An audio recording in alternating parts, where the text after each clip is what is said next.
Hey there, Dylan here with Rabbit GPS. So I wanted to create a video today that walks you through sort of the intro to route planning on the web and more advanced route planning editing skills that take place on the web. So what we're seeing on the screen here now is the default landing page of my account when you log into the website.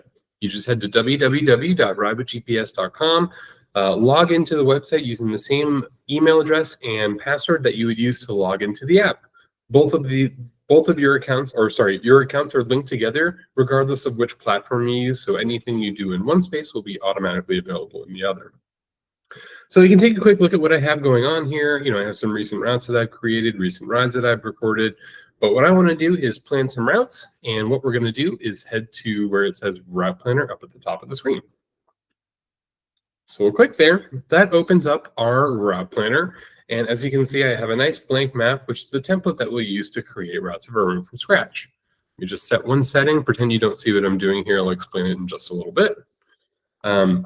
So there's really two main methods you can use to create routes from scratch in Rabbit GPS. And I'm going to cover both of these methods so we have a good understanding of how they work. Method number one that I'll cover is what I would call more of a click as you go. You click where you want the route to start, click on the roads that you want to use. Route lines created for you as you plan, list of turn-by-turn directions automatically generated as well. The second method that I'm going to cover, I would call the jump to method of route planning. This is where you say, hey, route planner, this is where I want to start. This is where I want to end. Make the route for me. So first thing we're going to do is go over the click as you go method. And I need to choose where my route's going to start. So I'm going to zoom in nice and close using these little buttons on the right-hand side. And I'm going to click where I want my route to begin. Once I make that first click, a little start icon is added to the map. And then from here, I click along the roads that I want to use. Each time I click, a route line is created for me. If you look over on the left-hand side here, you'll see your list of turn-by-turn directions is also automatically generated as you plan. And basically, I'm just going to keep clicking on the roads that I want to use. And route lines created for me as I go. Two quick little nuances for this. So if you're clicking as you go, if you stay really zoomed out like this, it's a little hard to ensure that you are accurately clicking on the specific roads that you want to use. In this example I just gave you, I thought I was clicking on Southeast 52nd Avenue, but because I was so far zoomed out, I couldn't see that I was actually clicking on this side street instead. Let me hit my undo button up here in the upper right. So when you are clicking as you go, you want to make sure that you're zoomed in close enough to ensure that you're clicking along the specific roads you want to use. You don't need to be zoomed in all the way, but finding that happy medium of being zoomed out far enough to plan in broad strokes while also ensuring that you're zoomed in close enough to click on the specific roads you want is a good practice to have. The other thing that I want everybody to be aware of is if you notice how I'm doing this as I'm clicking as I go, I'm being very careful to avoid clicking in the middle of intersections. Instead, what I'm doing is clicking just past intersections in the desired direction of travel. And the reason I'm doing this, let me hit that undo, is because when you click in the middle of an intersection, our route planner has a hard time of telling which direction you plan on going. And every once in a while, that can result in an errant or an incorrect or missing cue. But again, clicking just past intersections in the desired direction of travel will ensure that your route line is nice and accurate and everything is functioning more or less the way that you'd expect it to. So let me click all the way till I get to my desired destination. And there we go. I have a nice route created for me by clicking as I went. One thing I want to explain now, because you'll probably hear me say this multiple times throughout my presentation, is the way the route planning algorithm works. Basically, what goes on the back end to help pick roads for you as you're deciding where to go as you're plotting your route. So the way that the route planning algorithm works is it's going to consider two main factors while you're creating the account and deciding which roads to put you on. The first factor that it's taking into consideration is where are people riding their bikes most frequently? The more frequent bicycle traffic a certain road or trail gets, the more likely it is that we're going to choose that as we're plotting for you as you go and create your route. The other thing that it's taking into account is there bicycle infrastructure? So if there is a bike trail, bike path, nationally recognized network of cycling safe roads along the way that you're planning, the route planner is going to seek those roads out over any of the other roads in the area. So what you end up with when you create routes is not necessarily the absolute fastest way between 2 points, but likely the nicest way to ride your bike between those 2 points. Now, there is a way for you to sort of fine-tune or tweak your routing algorithm by surface type. I'll cover this in just a little bit, but just know it's taking into account where people ride most frequently and is there bicycle infrastructure between the points that you're plotting. So let me call this out. I sort of already briefly mentioned this, but in the upper right-hand corner of my screen here, you're going to see a curved back arrow and a curved forward arrow. These are your undo and redo buttons. If I hit undo, that undoes my most recent edit, takes me one edit back into the past. And if I hit redo, that redoes my most recent edit. It's inevitable that during the process of route planning, you'll make a mistake or two. Everybody does, not a big deal. Knowing that the undo button is there is really, really useful because if you make a mistake, you hit that undo button, it undoes it. And that way you don't have to recreate your route from scratch each time you make a tiny mistake while you plan. So knowing those are there is key. Let me clear my map. So we just covered clicking as you go to create your route. Now I want to cover the jump to method of route planning. And this is, again, where we're saying, hey, I want to start here. I want to end there. Make the route for me. So to do this, we're going to utilize the enter location box on the right-hand side of the screen. Again, I don't have anything in my route planner yet, so there's no route created. I'm going to head to the enter location box, click in there. And when you click in here, you're going to see two options listed by default. Your current location, where you are right now as you're planning, and then your home location, which will be your actual home address. If you haven't updated your home address and you want to, once you click in here, you'll notice there's this little update option to the right of where it says home. If you click that, that'll allow you to plug in your address and update that so you can easily use your home location while creating routes. You can also enter addresses into this enter location box. That's probably the most accurate way for us to find exactly what you're looking for. But you can also enter place names. If there's the name of a bike shop near you that you want to start your route at or route to, plug the name of that bike shop in and chances are we'll find it for you. But for the purposes of this little demo here, I'm going to select my home. The route planner sticks a marker over my home location, gives me the option to start route here, which I'll select. All right, that adds my start icon. Now I'm going to head to the enter location box and plug in my desired destination. So I'm going to plug in the Rocky Butte natural area. Oops. All right, so I'm going to select it. The route planner now sticks a marker over the top of Rocky Butte and gives me the option to route to here, which I'll select.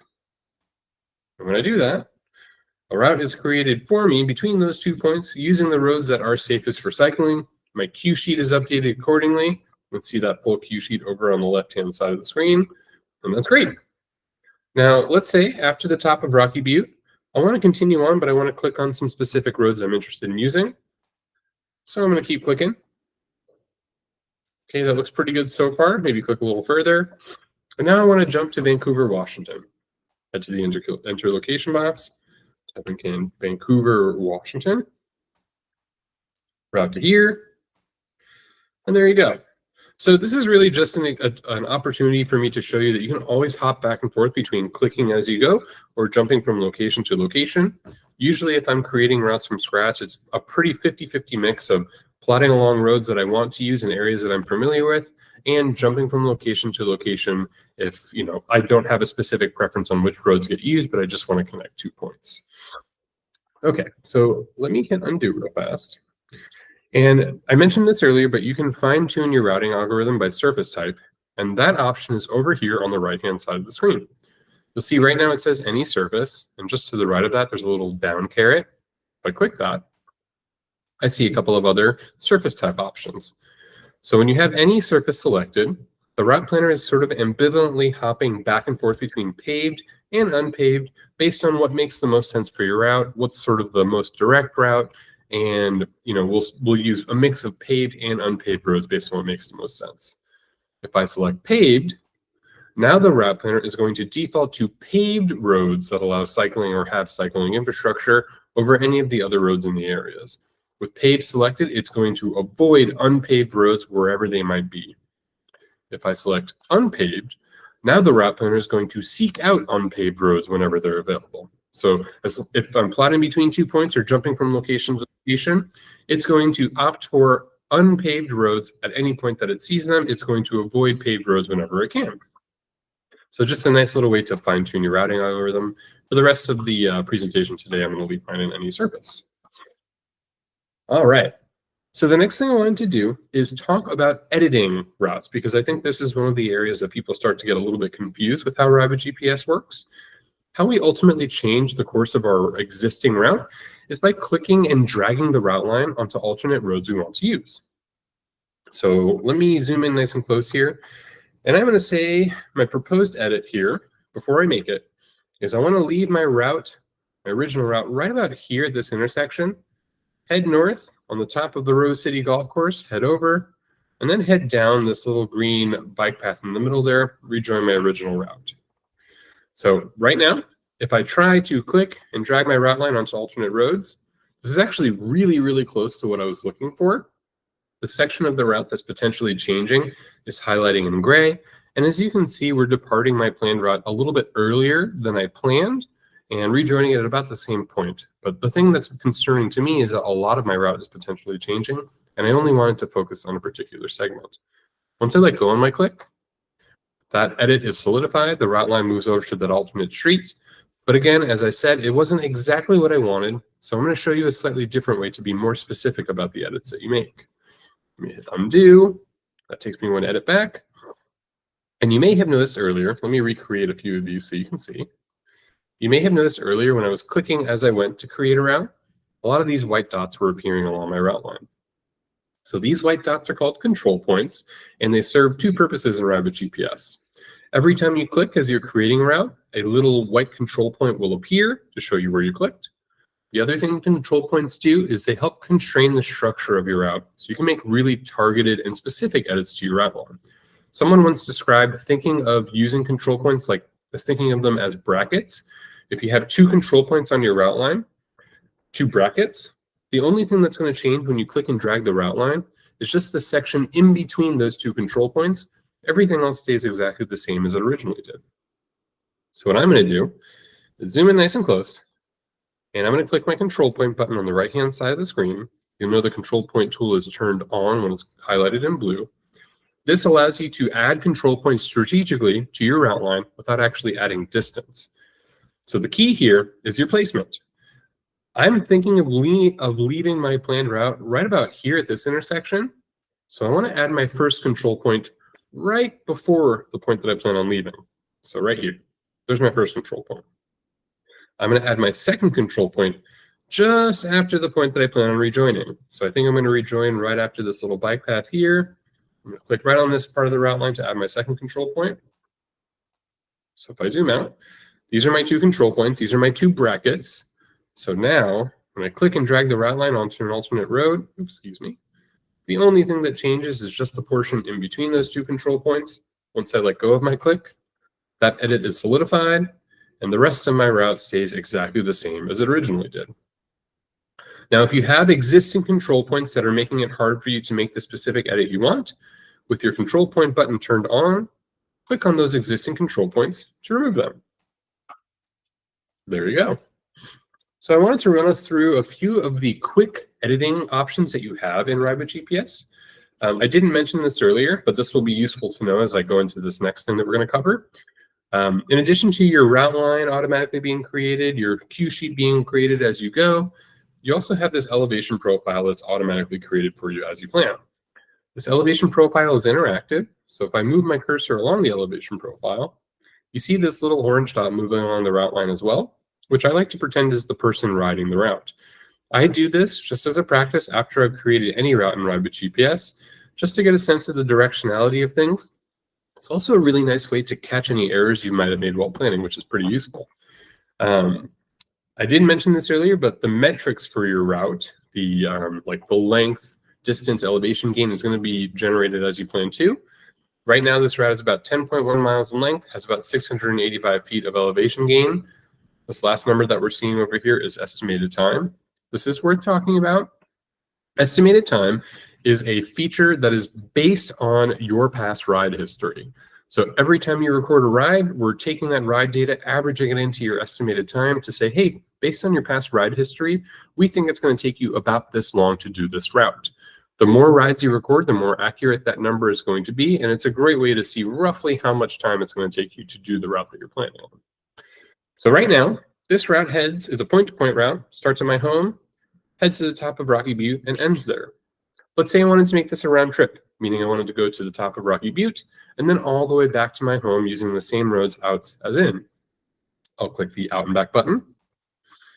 Okay, some stuff's happening. All of a sudden, my elevation profile has doubled in length. I'm heading from my home to the top of Rocky Butte, turning around and heading all the way back to my home, which is great. Nice, quick, and easy. Hit undo. Now let's say that I want, instead of having my route starting at my home and ending at the top of Rocky Butte, I want to start at the top of Rocky Butte and end at my home. Here we're going to use this reverse route tool. Hit reverse route. Are you sure? Yes, I'm sure. Now the route planner is rebuilding my route from scratch in the opposite direction. Now when you use the reverse route tool, our route planner is going to try as hard as it can to stick to the original structure of the route and just reverse it. But if reversing the route exactly as it was originally planned would send you the wrong way down a one-way street, you would see the route divert course a little bit to make sure you're still following the rules of the road. One useful thing to know about how navigation works in Rabbit GPS is that in order to get navigation cues, you need to follow the route in the direction it was planned. Okay, you don't need to start at the designated start point. As long as you follow the route in the direction it was planned, navigation will pick up from where you're at on forward. Now, I mention this because let's say hypothetically you find a really cool loop route. Let's say it goes clockwise and you love it, except you want to ride it counterclockwise. What you need to do first is open that up in Rabbit GPS, hit that reverse route button, change the structure, save it, and then you'll be able to navigate it as you want to. Okay, so that's two of the quick editing options that we have here. We hit undo to get back. And now I want to talk about the different map styles that we offer in Rabbit GPS. So we'll take a quick sip. So map styles, or the map style menu, is going to be shown in the upper right-hand corner of the screen. And as you can see right now, I'm using the Ride with GPS cycle map style. This is my personal favorite map style, and it's not just because it's our own proprietary map style. The reason I like it is because I think the contrast between roads and geography is pretty good. It's very easy for me to see where roads are versus where geography is and ensure that I'm clicking on the specific roads that I want to use. The other thing that I like about the Rabbit GPS cycle map style is that it shows bicycle infrastructure with these thick green lines that we're seeing on the map. So these are either protected bike lanes, they're roads with bike lanes, cycle-safe streets, or nationally recognized networks of cycling roads. If you ever wonder what the markings on the map mean, for Rabbit GPS cycle, we have this little map legend option. If you click that, you'll see a breakdown of all of the markings on the map, which will give you more context and understanding as to what you're actually seeing on there. Now, there are a bunch of map styles to choose from. Each have their own merits, and I think it's worth running through a few of those just so you can see what you have to work with. So if I hit this drop-down menu in the upper right, there's a whole bunch of different ones I can choose from. Let's do Google Maps. Now, I think everybody's probably seen Google Maps before. It's usually everyone's first introduction to route planning software. I don't plan in this one super often. I don't totally like the contrast on it very much, but the reason I do like it is because of the place labels that appear on the map that are calling out local services, restaurants, gas stations, resupply, stuff like that. I do a lot of bike packing or touring routes, and this information can be really useful if you're looking for where resupply is going to be along your route, or if you're just looking for cool points of interest. So these place labels that we're seeing here are not going to appear in every single map style. So sometimes they might be useful to call out so that you can see them while you navigate. The feature to do that is points of interest. We'll talk more about that in a little bit. But place labels is usually why I use the Google Map Overlay. Google Satellite. This shows you the world as it actually exists. I don't plan in this map style very often because it's very hard to see the contrast between roads and geography and make sure that you're plotting on the specific roads you want. But it is really useful if you already have a planned route and you want to see a more up-close view of the specific area in question. I use this a lot sometimes if I'm plotting in more rural areas and I want to get a better sense of the road quality. Zoom in nice and close and you get a much better picture of what you're working with. Google Hybrid is sort of a happy mix of the two Google stylized maps, does a slightly better job of calling out roads and still shows that satellite imagery. Another one I like is OSM Cycle. And OSM Cycle does a very good job of calling out bicycle-specific infrastructure with these thick blue and purple lines that we're seeing on the map. Now, sort of these more blue lines are calling out like networks of cycling safe streets, whereas these purple lines are calling out nationally recognized networks of cycling roads. This purple one that we're looking at says WV, and it heads all the way south. This is the Willamette Valley Scenic Bicycle Highway. It heads all the way from Portland to south to Eugene, and it uses a bunch of very beautiful farm roads that have very, very little traffic and all that stuff. So if you're someone who's looking to plot along a nationally recognized network of cycling roads, like the Great Divide, the Empire State Trail, the Erie Canal Trail, stuff like that, this might be a really useful map style for you to use. And I think my actual favorite aesthetically wise is the Esri Topo map style, which is just a nice, clean and crisp map. But the reason I really like it is if you zoom in closely, you can see topography. Not everybody is super used to reading topography, but if you are comfortable looking at it, it's a great way to seek out or avoid climbing based on what you're seeing on the map features there. So yeah, everybody has their own favorite map style. I would encourage you to play around with this when you have some time. One last thing as it relates to maps that I wanted to call out is that we do offer Google Street View. I'm sorry, let me zoom out just a little bit. Okay, so you'll see this little orange person icon in the lower right-hand corner of the screen. If you drag that onto the map, anywhere with available Street View will highlight in blue. And once you let go, you get a close-up Street View of wherever it is you drag the person onto the map. So you can see the world as it actually exists and get even more context for your planet. If you want to return to your map, just hit the back button. There you go. Google Street View is not available in all areas. I believe Google used Priuses a fleet of Priuses to take these photos. So if a Prius can't go down a certain road, chances are we may not have an available Street View for it. But it is pretty ubiquitous. You'll see it in most spaces that you're planning. Okay, one other thing I wanted to mention is, because we didn't really have a chance to show this earlier, is I wanted to show you how we display surface type.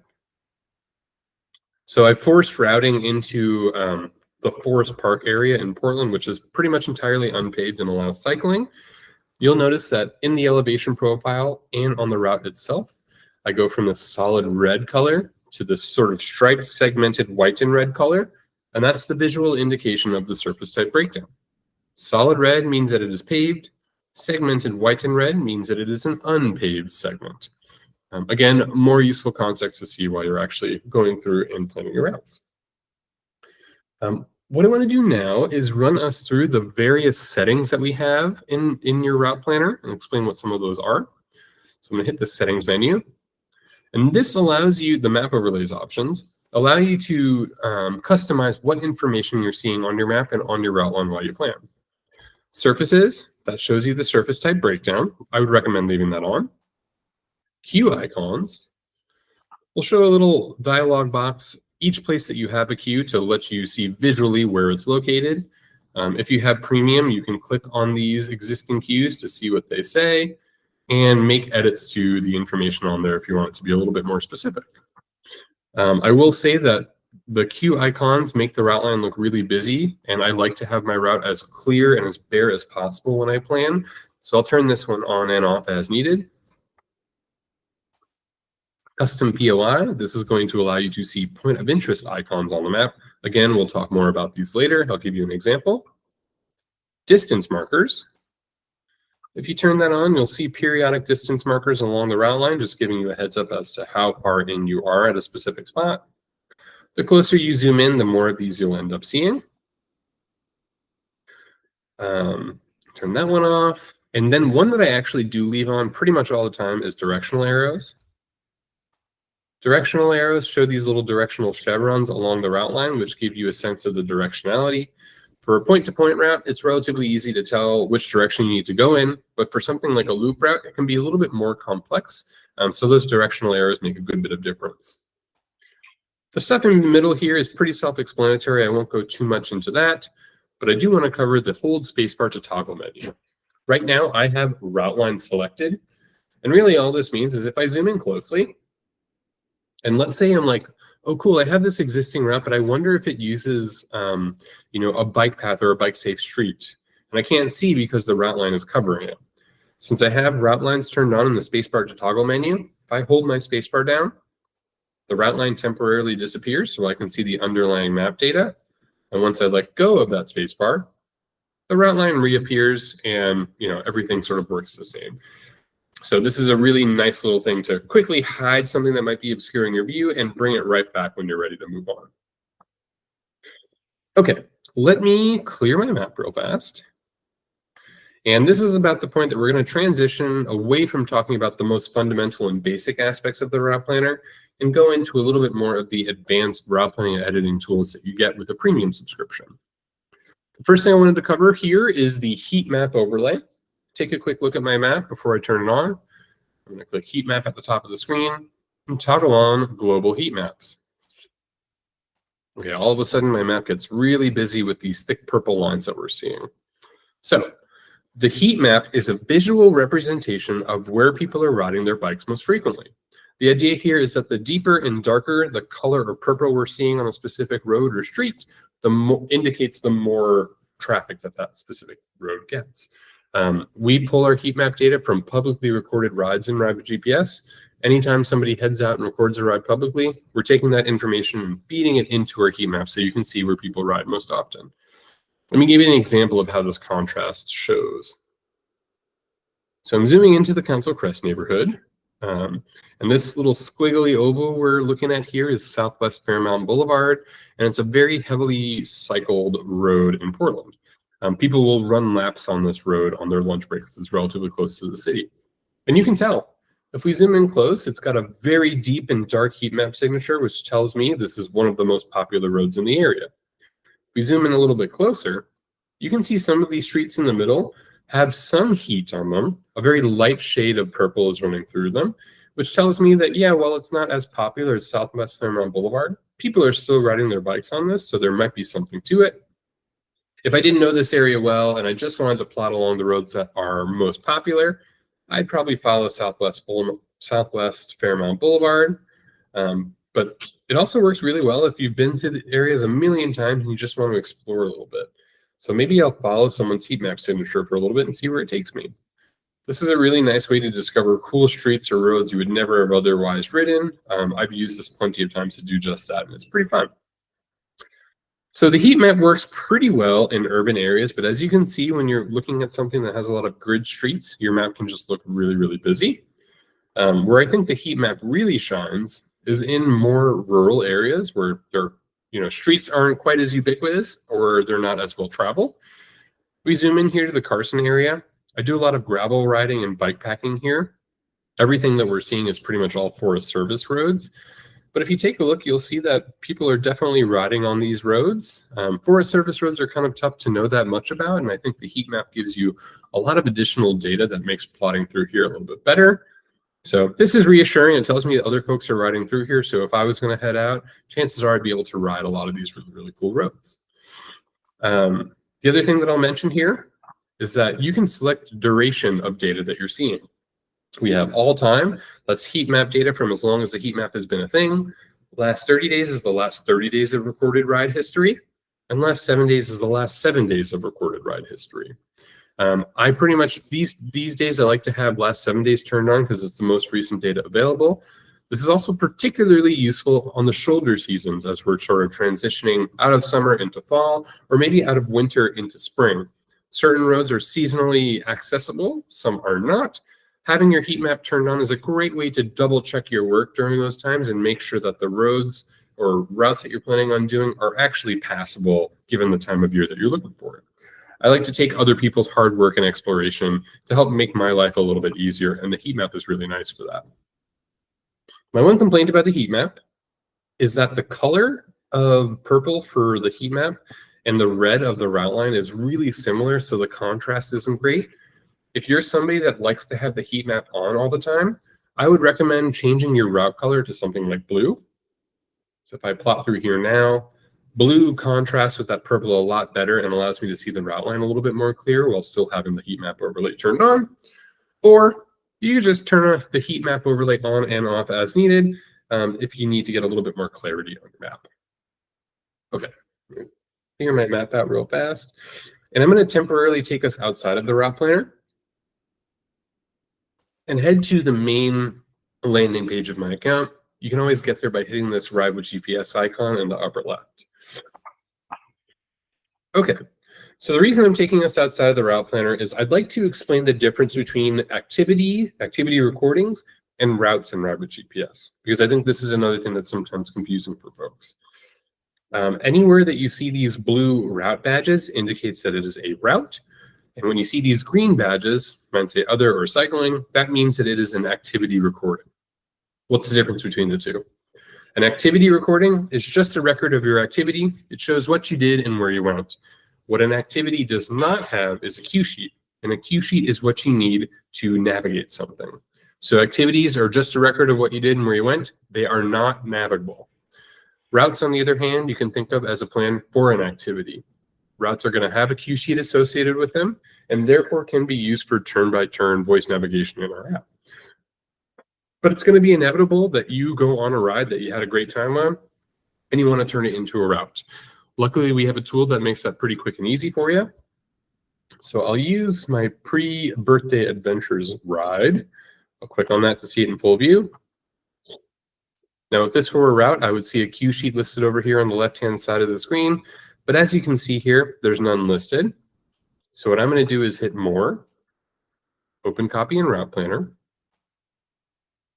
And again, if this was a route that had a cue sheet, you would see that listed over on the left-hand side of the screen. We even have this little error message or information message that says, hey, this has no cues. Do you want to generate some? If so, use the trace tool. Okay. I'm going to hit the trace button on the right-hand side of the screen and select Auto Trace. What's happening right now is our route planner is tracing the recorded line and automatically generating a cue sheet for it as it goes, turning that recording into a route that can then be navigated. The process is usually pretty quick and easy. The process is already done here. If you're working with a particularly long route, maybe one that's 100 miles, it might take a little bit longer to do its thing, but even still, it'll be pretty quick. I'm going to hit OK. And now, if I look on the left-hand side, I have a full cue sheet associated with this. So this now can be used as a route for navigation. And if I hit save, this will be saved to my route library so I can navigate it later on when I need it. One thing I wanted to call out here is that the auto trace process is imperfect, meaning that it can slightly alter or change the course of your route. If you want to ensure that your traced version is exactly the same as the original one, notice that on the left-hand side of the screen here, there are now two items loaded in. There's my pre-B-Day Adventures recording. This is the original listed up top here. And then shown in blue on my screen and highlighted in blue on the left-hand side is the route version once it's been traced. Now, if I hover over the original, you can see it highlight on the map in blue, which is a great way to spot the differences where things might have potentially changed. Now, I realize my traced version of the route is in blue, which makes that contrast hard to see, but let me give you an example of what I'm referring to. So if I zoom in nice and close here, yeah, this should be a good option. Here we go, perfect. So if I zoom in really close, you can see that in real life, I actually left the course a little bit and followed this line right around here, but the route line sort of heads this opposite direction. The reason why it does that is because I actually went onto a path that isn't cyclable. I broke the rules and the route planner knows that, so it's diverted course a little bit to make sure that I'm still following the rules of the road. Now, if I wanted this to be exactly the same, I could click and drag my route line into place, but this is how you're able to see how things are the same and different in the route planner once you perform a trace. Okay, let me clear that out. I'm going to switch my route line color back to red because that's what I like. And let me create that same route that we had earlier just to show you an example of how to use points of interest. So there's a couple different ways to use points of interest. One really cool way is our highlights layer. So in the layers menu you have over here at the top of your screen, you click the drop-down menu and toggle on highlights. So all of these things that we're seeing on the screen are point of interest icons or highlights. And what they're doing is calling out different local services. Basically, the highlights layer is showing you community added points of interest. So these are things that the people of Portland have most frequently used in creating their own routes, and they've added it to the map so we can see all of this information before a route's been created. Now, let's say this rain or shine coffee shop is really, really cool, and I want to include it in my route. If I click this point of interest, I have this little include in route button. And if I click that, my route stays the same for the most part, but diverts course to take me to that coffee shop and then back to my original route. When you include a point of interest on your route line, it becomes a waypoint. Really, all that means is it appears in the elevation profile. It also appears in the cue sheet, so it'll actually be announced while you're riding. If you have an external GPS device like a Garmin unit or a Wahoo unit, for example, waypoints will transfer to that device and be displayed on the map and called out in the cue sheet, which is a really nice little feature to have. So yeah, that's one way to use point of interest from our highlight layer. Let me turn this off for a moment. You can also add points of interest of your own. So let's say that I really want people to know that Mount Tabor is here and has a beautiful view. If I click the custom POI button on the right-hand side of the screen, click on the map where I want it added, that pulls up the point of interest save form. It's always going to default to the information icon, but if you hit this drop-down menu, there's a bunch of icons you can choose from based on whatever it is you want to call out. I'll select viewpoint. In the name, it's going to make you give it a name or a title rather, and I will call this Mount Tabor. You can add a description. You can link to a website. I've seen people do that if they're going to a restaurant and they want to include a link to the menu. You can also add photos. Once I hit save, that point of interest icon remains on the map. If I zoom out, it stays there. If I go to another map style, that remains. And again, if you navigate this route in the Ride with GPS app, you will see these points of interest as you ride along in real time. And if you tap on them during navigation, you'll see any information that's been added in the description, which is pretty cool. Very nice way to curate a route or make sure that people don't miss something important along the way. Another thing you can do is add custom cues. This is pretty much exactly what it sounds like. It's a custom entry into your cue sheet that you can have say whatever you want. So let's pretend that right here, there's a pack of angry dogs where every single time I ride by, they chase after me and I'm sick of it. I just want to remind myself that they're there, or I want to let somebody else riding this route know, give them a little heads up of what's going on. Click the custom cue button on the right-hand side of the screen. Click on the map where you want to add it. It'll default to the generic information icon, but you can choose from a variety of pre-selected cues based on whatever it is you want to call out. I'll select danger. And then anything you put in the notes field is what's going to be visually displayed during navigation in the Ride with GPS app and verbally announced as well. So in the notes field, I'll put watch out for angry dogs. So that's exactly what's going to be read aloud while somebody is navigating this route. Once I hit save, it's officially added to my cue sheet. Let me turn on my cue icon so we can see that. I think I added it right there. There you go. And this will transfer over to an external GPS device as well, if that's something that I want to do. Turn those cue icons off. And what I want to talk about now is how to change the start of an existing route. This is another question we get in support often. People have a hard time figuring out how to do it. There are multiple ways to change the start of an existing route, and they sort of depend on the structure of the route.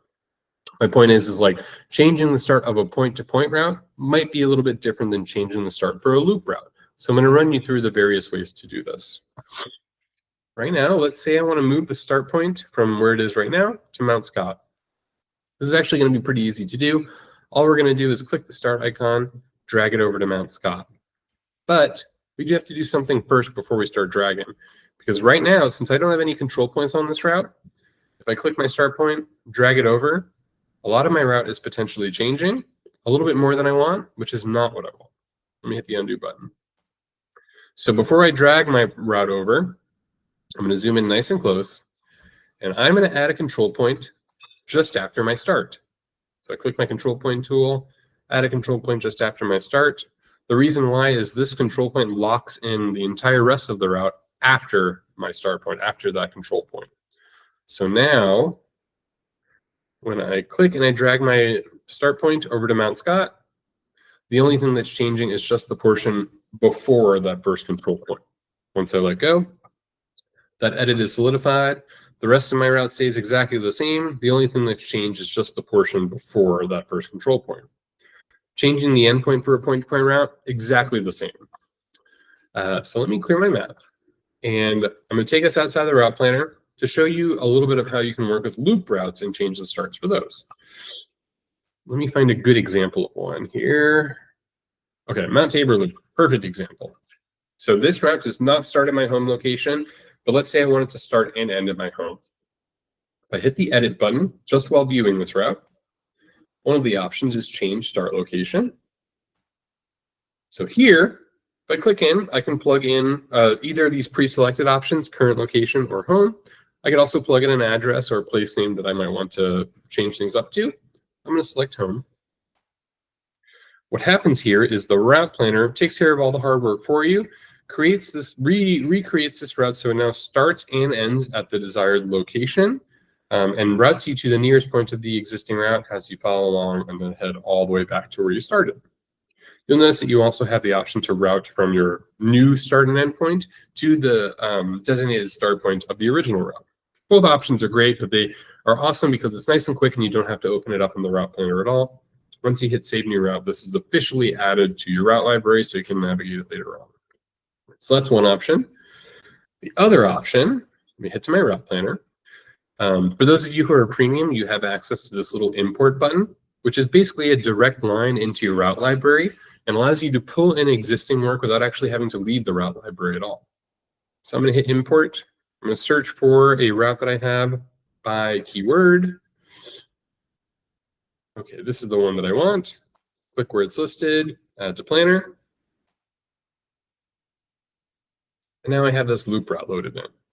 Right now the route starts over in Lisle, but let's say that I actually want it to start right over here along the existing route line. This part's easy. You just right click, make route start here. The route stays exactly the same, except now you've moved your start over to the specific spot where you right clicked. That's great. Now let's say that you want your route to start just off of the existing route line. For me, let's say I want it to start over in Centerville. We already did the first thing, which is move the start closer to the new section that we want it to begin at. And because I have this control point right after my start, I'm going to click my start icon, drag it over to Centerville, let go, and now I've changed the start. The last point, the end point of your route, is indicated by this little blue dot.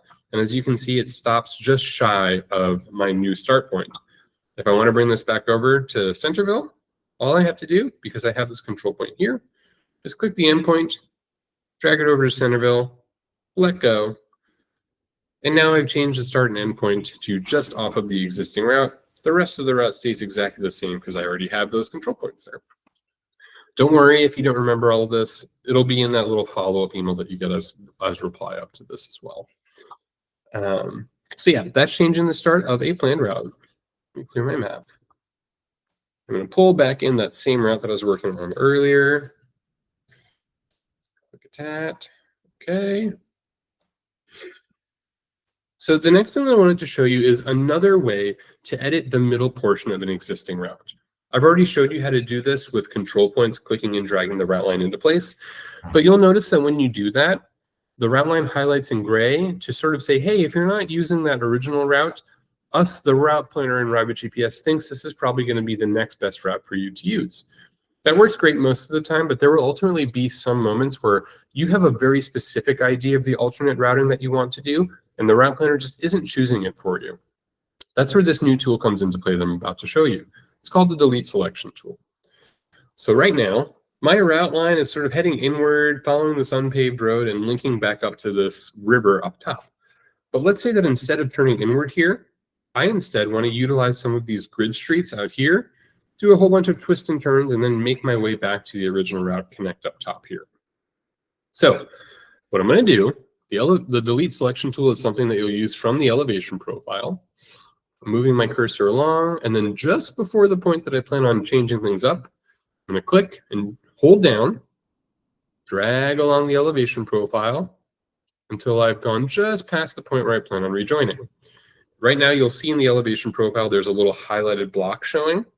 Once I let go of my click, we zoom in nice and close. The highlighted section appears highlighted in blue on the map. And then you have some selection tools, one of which is delete selection.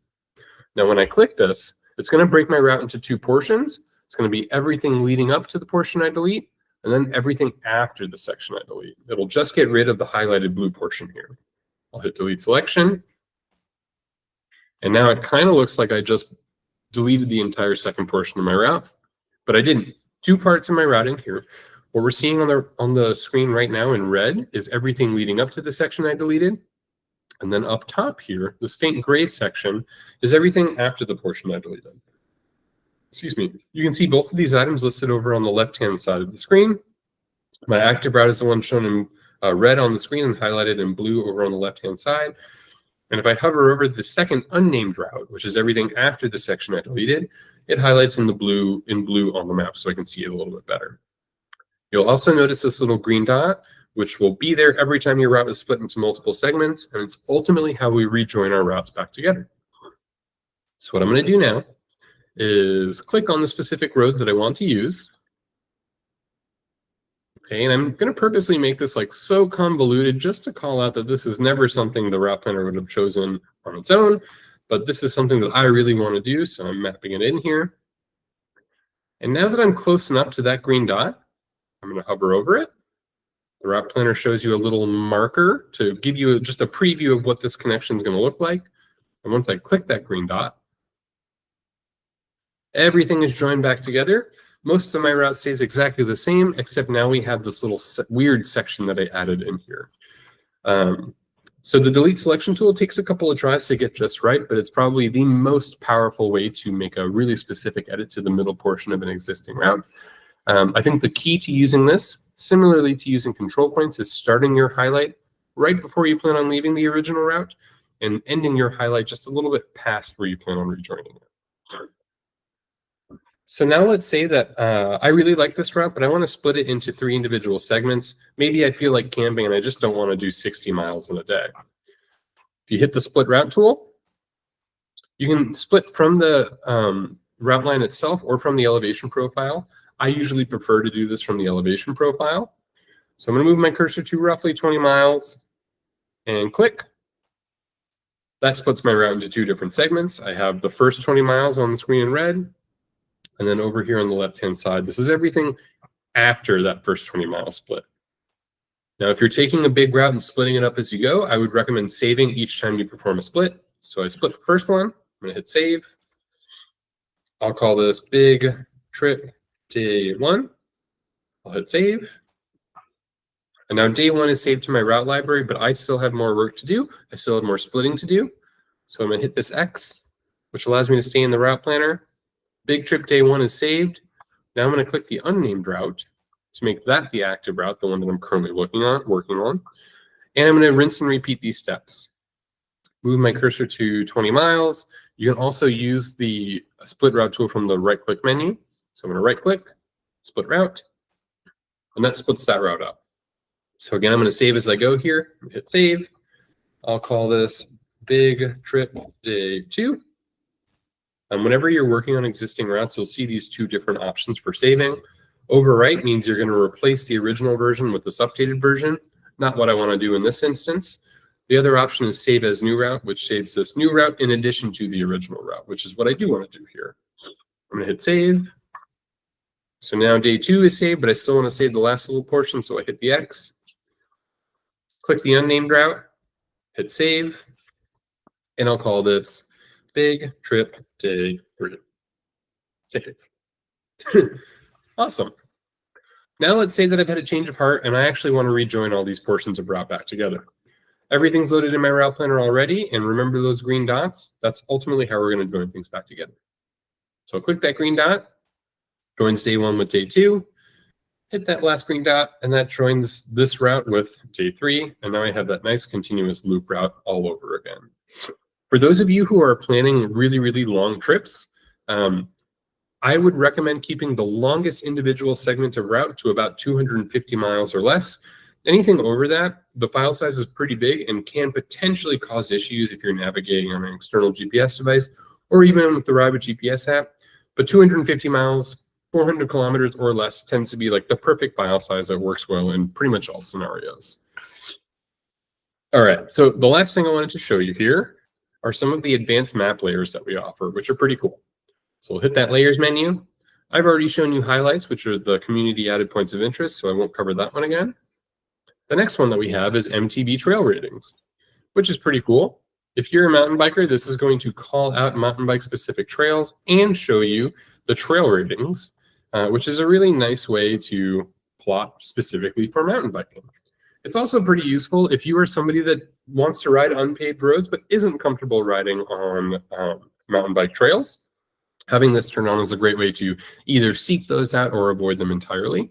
And again, you can see that we are calling out the difficulty level: blue, green, black diamond, blue route, double black diamond, that sort of thing.